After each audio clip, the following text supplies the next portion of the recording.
사람을 사회적 동물이라고 얘기하죠. 그래서 우리는 살아가면서 수많은 인간 관계를 맺고 살아갑니다. 가장 기본적인 인간관계라고 하면 가족이라고 할 수 있겠죠. 가족 가운데서도 부모와 자녀, 또 부부, 형제, 자매 이런 세부적인 관계를 맺고 삽니다. 또 가족뿐만 아니라 우리가 학교나 아니면 직장이나 어떤 동호회나 수많은 환경에서 관계를 맺고 살고, 특히 우리들은 교회라는 이 믿음의 공동체 안에서 성도들과 함께 관계를 맺고 살아갑니다. 근데 여러분, 이 관계 생활을 하다 보면, 어떤 공동체에 들어가셔서 사람들과 관계를 맺고 사시다 보면 늘 그 관계가 평화롭고 문제없이 그렇게 흘러가지만은 않은 걸 보게 됩니다. 그렇죠? 때로는 그 관계 안에서 크고 작은 갈등의 문제가 있다라는 거죠. 다툼의 문제가 있다라는 겁니다. 그렇다면 그렇게 좋았던 그 관계를 무너뜨리고 분열시키는 원인이 뭘까? 여러 가지 원인들, 이유가 있겠지만 대표적인 것이 아마 이것이 아닌가 싶습니다. 바로 의심이라는 거죠. 의심. 어떤 관계이든지 서로에 대한 이 의심이 시작되는 순간 그 관계는 절대로 온전히 세워질 수 없고 오래 이어질 수 없습니다. 예를 들어 부모와 자식 간의 관계를 보면 수많은 의심의 문제가 있죠. 특히 누가 많이 의심합니까? 자녀들이 의심하죠. 언제? 부모한테 엄청 혼날 때, 그렇죠? 요즘은 저 때만 해도 많이 맞았잖아요, 엄마 아빠한테, 그렇죠? 그때 억울해요. 억울하면서 어떤 생각 드냐면, 야, 어떻게 자기 자식을 이렇게 두드려 팰 수 있을까? 진짜 부모라면 이럴 수 있을까? 이렇게 반항하면서 그러잖아요, 그렇죠? 그러면서 진짜 우리 엄마 아빠 맞아. 그런 마음이 드는 거예요. 의심이 생기는 거죠. 진짜 나를 사랑하면 저렇게 안 할 텐데 우리 엄마 아빠가. 그렇죠? 그러면서 그 의심이 뭐로 나타나면 반항으로 나타나게 되고, 그게 더 심해지면 가출을 하기도 하고, 그렇죠? 사고를 치기도 하고 그렇게 되는 거예요. 그러면서 이 부모와의 관계가 좀 깨어지고 분열이 된다라는 거죠. 우리가 부부나 어떤 연인 관계도 마찬가지 아니겠어요? 사랑하는 사람과의 관계도 마찬가지 아닙니까? 정말 두 사람이 뜨겁게 사랑하다가도 어느 순간 상대방에 대해서 의심이 생길 때가 있어요. 언젠가부터 좀 나한테 소홀해지는 것을 내가 느낀다든지, 아니면 자꾸 기념일 같은 걸 깜빡한다든지, 이런 것들. 안 하던 외박을 한다든지 이런 거. 여러분, 그럴 때 이런 질문을 많이 하고 듣게 돼요. 의심이 생기면. 어떤 질문일까요? 아직도 나 사랑해? 아직도 나 사랑해? 이런 질문을 한단 말이죠. 여러분, 이런 질문을 들으신다면 뭔가 나를 의심하고 있구나 생각하셔야 되고, 돌아보셔야 돼요. 내가 무슨 문제가 있을까? 나를 왜 이렇게 나를 바라보고 생각을 할까? 그렇죠? 예수님도 그러셨죠. 예수님께서 오늘 우리가 말씀 뒤쪽에 보면 예수님께서 베드로에게 그러시잖아요. 너가 나를 사랑하느냐? 물어보시잖아요. 3번 물어보시잖아요. 그게 뭐예요? 의심이 되는 거야. 정말 사랑이 충만할 때는요, 이런 질문을 할 필요가 없어요. 왜? 안 해도 아니까. 하는 행동만 보면 알고 눈빛만 봐도 알아요. 그런데 그렇지 못하니까 의심이 생기고 이런 질문을 하는 거예요. 네가 정말 나를 사랑하느냐? 너가 정말 나를 사랑하느냐? 그 의심이 있을 때 그런 질문이 나온다는 거죠. 근데 그렇게 시작된 의심이 점점 커져요. 눈덩이처럼 불어나요. 그래서 결국은 그 관계가 완전히 깨어지고 남남이 되고 헤어져 버리는 상태까지 나아가게 되는 거죠. 그렇다면 여러분, 우리와 하나님과의 관계는 어떨까?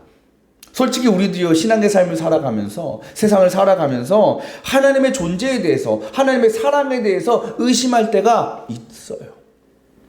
언제 그렇습니까?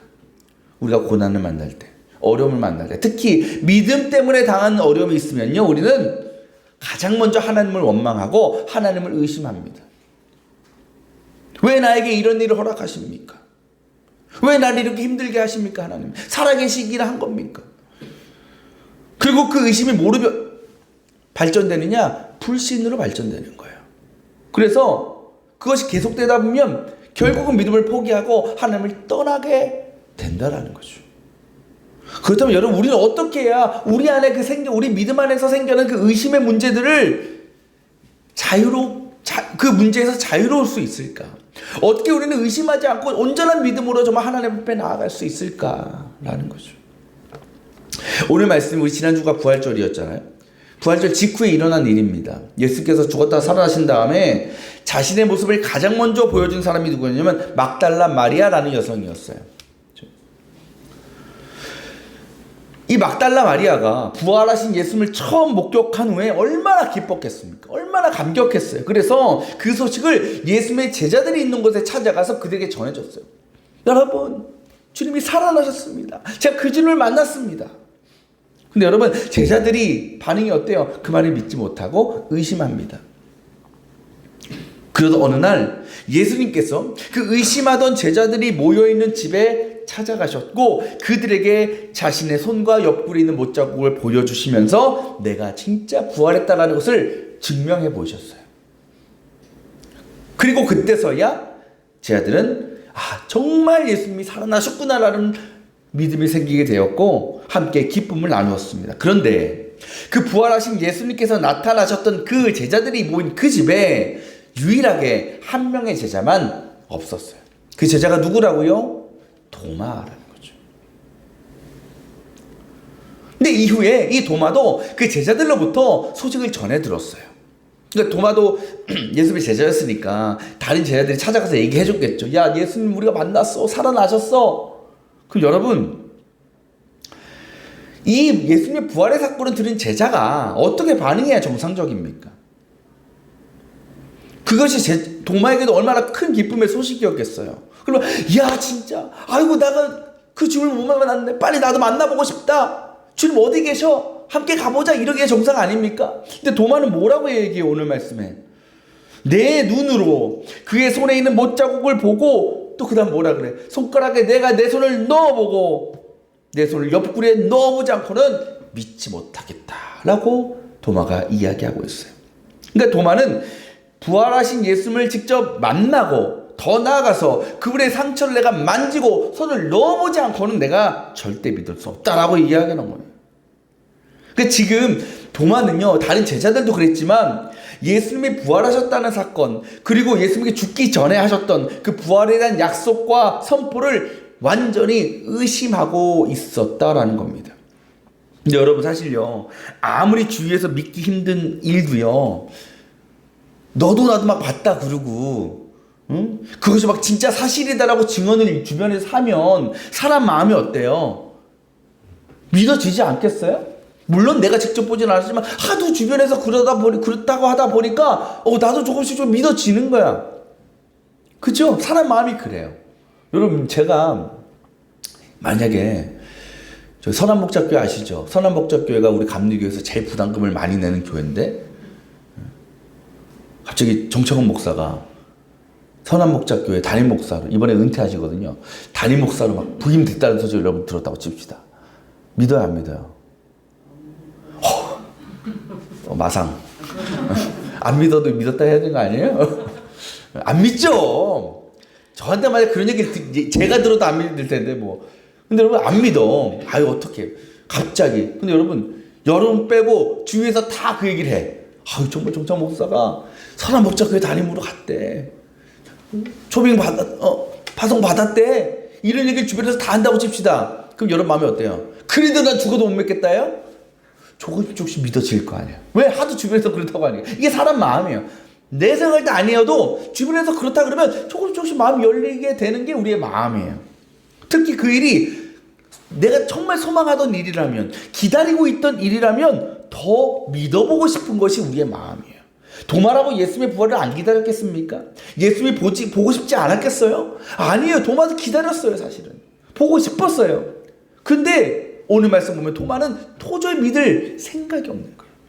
근데 여러분, 이런 도마의 행동이 더 놀라운 건 뭐냐? 이 도마라는 사람이 다른 제자들 가운데서도요, 믿음이 좋기로 소문난 사람이었거든요. 순종 잘하기로 소문난 사람이었거든요. 정말 예수님께 충성했던 사람이었다는 거예요. 한 예로 어떤 사건이 있었냐면, 예전에 예수님께서 명절을 맞아서 예루살렘 성전에서 성전에 들어가신 다음에 거기 이렇게 거닐고 계셨어요. 산책을 하고 계셨다라는 거예요. 그런데 그때에 예수를 반대하던 유대인들이 나타나더니 예수를 공격하고 막 돌로 치려고 한 거예요. 예수님께서는 그들의 공격을 피해서 요단강 동편으로 넘어가십니다. 근데 그곳에서 피신하신 상태였죠. 거기서 어떤 소식을 듣게 되냐면 예수님께서 평소에 사랑했던 베다니에 나사로라는 사람이 있는데 그가 이게 마리아의 오빠였거든요. 나사로가 병들어 죽게 되었다는 얘기를 듣게 됐어요. 예수님 마음이 어때요? 고쳐주고 싶죠. 가서 만나고 고쳐주고 싶어. 근데 문제는 뭐냐? 그 베다니라는 곳이 예수님께서 도망쳐 나오신 유다 땅에 있었거든요. 여러분 갈 수 있겠어요? 없겠어요? 없죠. 왜? 지금 가면 아직도 유대인들이 나 죽이려고 붙잡아두려고 준비하고 있잖아. 대기하고 있잖아요. 가면 바로 잡히는 거예요. 이거 간다는 것은 살인 행위예요. 그럼에도 예수님은 가겠다라는 거예요. 나는 가겠다. 근데 여러분 그때요 다른 제자들이 다 말려요. 주님 가시면 주님 죽습니다. 지금 유대인들 보셨잖아요. 지금 불을 켜고 주님 기다리고 있는데 가면 꼼짝없이 잡혀서 주님 아무것도 못하고 그냥 그렇게 되면 어떡해요? 다 말려요. 그때 유일하게 도마만이 앞장서서 뭐라고 얘기하냐? 우리도 주님과 함께 죽으러 갑시다 라고 나온 거예요. 와, 대단한 믿음 아닙니까? 주님을 향한 엄청난 사랑의 모습 아니에요? 이렇게 보면 이 도마는요 주님을 정말 사랑했어요. 정말 믿음이 있던 사람이 의심할 수가 없어요. 근데 그랬던 그가 예수님께서 십자가에 달려 죽으시는 것을 보게 된 이후에 너무 큰 충격을 받은 거예요. 자신이 목숨처럼 여기고 사랑하고 따르던 주님이 내 눈앞에서 끔찍한 모습으로 세상을 떠나시는 모습 앞에서 그의 믿음이 완전히 무너져 버리게 된 겁니다. 우리도 살아가면서 가장 마음 아프고 가장 견디기 힘든 고통의 순간이 언제예요?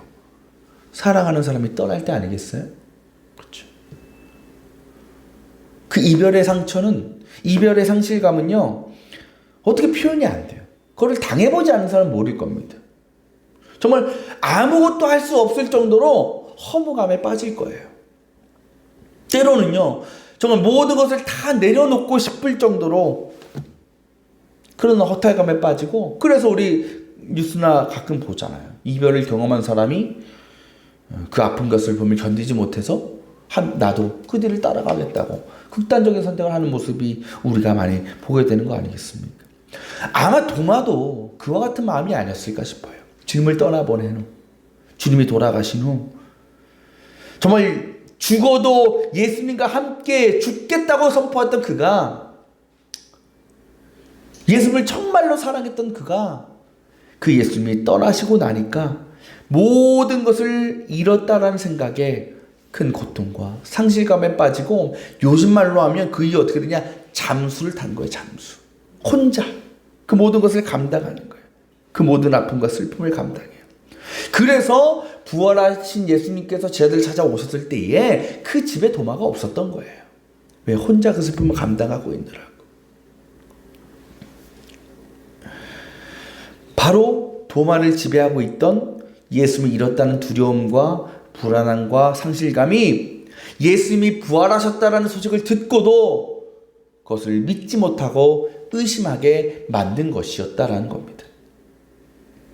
근데 오늘 말씀 보면요, 이 도마는요 자신이 그 일을 믿을 수 있는 조건을 하나 제시하고 있죠. 그렇죠? 그게 무엇입니까? 예수님의 손과 허리의 상처를 내가 확인하고 만져보겠다라는 거예요. 이것이 무엇을 의미합니까? 도마는 의심했지만 의심 가운데서도 그 의심을 해결하고 해소할 수 있는 방법과 여지를 남겨두었다라는 거예요. 그것도 어떤 의미입니까요? 그럼에도 불구하고 도마의 마음에는 예수님께서 진짜 부활하셔서 나를 만나주시면 너무 좋겠다라는 믿음과 간절함이 남아 있었다는 겁니다. 근데 여러분, 그로부터 8일이 지난 후에 예수님께서 다시 제자들을 찾아가시죠. 근데 그곳에 도마가 있었다 없었다? 있었어요. 도마도 함께하고 있었어요. 근데 더욱 놀라운 일은 그 다음에 일어납니다. 예수님께서 들어오시자마자 곧바로 도마를 향해 나아가셔요. 그리고 말씀하십니다. 네 손가락을 이리 내밀어서 내 손을 만져보고 내 손을 내 옆구리에 넣어보아라. 그래요, 여러분. 주님은요, 도마의 믿음의 상태를 잘 알고 계셨어요. 그 도마가 예수님이 죽으신 후에 얼마나 큰 좌절과 절망에 빠져 살았는지, 또 그것이 아무리 부활의 증인들로부터 예수님이 살아나셨다는 사실을 들었어도 여전히 부활에 대한 의심과 불신에 빠져 있다는 것을 주님은 아셨습니다. 또한 그가 주님의 부활을 믿을 수 있는 그가 갖고 있는 유일한 조건, 그것까지도 주님은 알고 계셨어요. 그래서 얘기하지 않아도, 가르쳐주지 않아도 주님은 그를 향해 나아가셨고, 그의 의심의 문제를 해결해 주시기 위해서 자신의 손과 옆구리를 그에게 내어 보여주신 겁니다. 그러면서 말씀하시죠. 의심을 떨쳐버리고 믿음을 가져라. 그때 도마가 어떻게 반응합니까? 한마디 외치죠. 나의 주님, 나의 하나님. 주님이 어떻게 했다고요? 한번 만져봐라. 보여줄 테니까 만져보고 넣어봐라. 도마는 어떻게 반응합니까? 넣어봐야 되잖아요. 넣어보면 믿기 때문에, 만져봐야 믿기 때문에. 내 성경에 아무리 찾아봐도 만져보고 넣어봤다는 얘기가 없어요. 그 주님 앞에 그저 도마는 엎드릴 뿐이었습니다. 나의 주님, 나의 하나님. 이 도마의 고백에는 어떤 의미가 담겨 있을까요? 예수님을 의심했던 자신의 모습에 대한 회개가 있었을 것이고, 그리고 이제 그 의심의 문제가 해결되고 믿음이 확신으로 변화되어지는 순간을 담은 고백이었다라는 겁니다. 여러분, 지금은 도마의 믿음이 어떻게 됐습니까? 회복됐죠. 이제 의심이 사라졌어요. 그 도마의 의심이 사라지고 믿음이 회복되는 데 결정적인 역할을 한 게 무엇입니까? 예수님의 못자국과 창자국이죠. 근데 여러분 생각해보면 좀 이상해요. 왜냐하면 예수님께서 죽으실 때의 모습을 여러분 상상해 보십시오. 그 육신의 상태를 상상해 보세요. 어땠을까? 다 찢기고, 그죠? 다 파이고, 온통 피투성이 아니었겠어요? 정말 사람 몰골이 아닌, 정말 얼마나 흉측하고 험악한 얼굴로 주님이 돌아가셨습니까? 근데 주님께서 부활하셨을 때는 어땠을까요? 여전히 그 상처와 그 핏자국과 그 모든 흔적들을 남기시고 그대로 부활하셨습니까? 아니죠. 깨끗해졌어요. 모든 상처와 모든 흔적들이 다 사라졌어요. 그것이 부활의 또 하나의 증거이죠. 곧 주님은 고통받고 죽으시기 이전의 몸으로 완전히 회복되신 채로 부활하셨다라는 겁니다. 그런데 그러면서도 주님은요, 단 두 부분만은 그대로 남겨두셨어요. 그게 어디다? 손바닥과 옆구리였다. 손바닥의 못자국, 옆구리의 창자국은 그대로 남겨두셨다라는 거예요. 왜? 주님은 아셨어. 나의 부활을 믿지 못하고 의심하는 자들이 너무나 많다는 걸 알고 계셨어요. 도마 같은 사람들. 그래서 주님은 그런 그들을 위해서 내 몸의 상처와 흔적을 부활의 또 하나의 증거로 보여주신 거예요. 그리고 그것을 통해서 도마와 같은 이들이 이제는 더 이상 의심을 갖지 않고 의심을 떨쳐버리고 다시 믿음을 가지기를 주님은 원하셨다라는 겁니다. 여러분, 도마라는 사람은 분명히 예수님의 부활에 대해서 의심했습니다. 의심했어요. 그 의심으로 인해서 예수님과의 관계, 제자들과의 관계가 완전히 깨어질 뻔한 상황이었습니다. 하지만 그가 어떻게 됐습니까? 다시 제자들의 공동체로 들어갔고 그곳에서 부활하신 예수님을 만나게 됐어요. 어떻게 이 일이 가능했을까? 물론 예수님의 나타나심과 자신의 못자국과 창자국을 보여주신 것도 있지만 그 전에 우리가 깨달을 때 중요한 사건의 중요한 부분이 하나 있는 거예요. 그게 무엇인가? 바로 도마가 의심 가운데서도 예수님의 부활을 믿을 수 있는 길을 하나 열어두고 있었기 때문에. 한번 히터 좀 꺼주세요. 뭐라고요? 물론 도마는 의심했지만 그럼에도 내가 이렇게 하면 예수님의 부활을 믿겠다라고 하는 그 조건 하나를 가지고 있었기 때문에. 그것이 뭡니까? 내가 예수님의 상처를 확인해 볼 것이다. 내가 봐야 믿겠다라는 거죠. 그렇게 그는요, 의심이 있는 상태로 제자들의 모임에 참여했어요. 그리고 그곳에서 예수님을 만났고 자신을 위해 그 못자국과 창자국을 남기시고 내어주신 그 주님의 사랑 앞에서 그의 의심은 완전히 떨쳐버리게 된 것입니다. 다시 예전에 예수님과 함께 했을 때에 죽으면 죽으리라 했던 그의 믿음과 순종과 충성이 완전히 회복되었다라는 거죠. 여러분, 우리도요, 서두에서 말씀드렸지만 도마 같을 때가 많이 있어요. 때로 삶의 어려움과 고통이 있을 때에, 큰 슬픔과 절망에 빠질 때에 하나님을 원망하죠. 그러면서 하나님이 살아계시나? 정말 나와 함께하고 계시는가? 주님의 존재를 의심하게 됩니다. 그리고 그 의심 때문에 하나님과의 관계가 점점 멀어지고 깨어져 갈 때도 있습니다. 그러면서 이런 생각도 해요. 야, 내가 정말 믿음이 없구나. 내가 지금까지 신앙생활한 건 뭐였는가? 아무리 신앙생활 오래만 뭐하나? 이렇게 하나님 의심하고 살아가는데, 아유, 나는 아무짝에도 쓸모가 없는 연약한 사람이야. 그렇게 자신을 자책할 수도 있겠죠. 근데 여러분, 분명한 것은 어찌 보면 하나님에 대한 우리의 의심은 당연하다라는 겁니다. 당연해요. 왜 당연합니까? 우리는 하나님의 뜻과 하나님의 계획을 절대로 알 수 없기 때문에 그래요. 그러니까 인간적인 상식과 인간적인 뜻과 기준으로 하나님께서 하시는 모든 일에 대해서, 그 의미에 대해서 우리는 다 헤아릴 수가 없어요. 그런데 의심하는 거예요. 삶 가운데 이해할 수 없는 일을 만날 때에 그런 상황들 앞에서 우리가 그것을 온전히 다 받아들이고 감당하는 것은 절대로 쉽지 않은 거예요.